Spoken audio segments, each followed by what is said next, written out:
हा गुलकंद आहे बरं का।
तीळ घालाले मी वरण बरं का।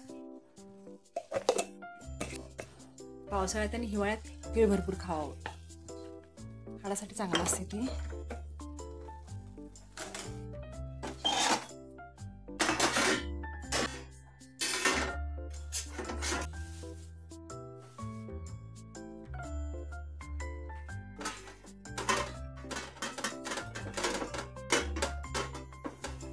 तुपाचा हात लावला आहे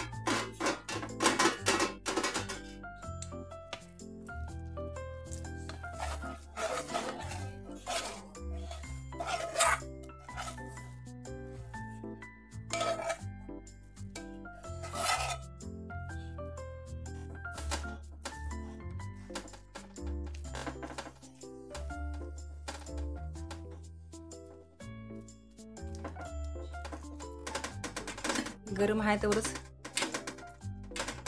ज्या वड्या पाडून घेऊया।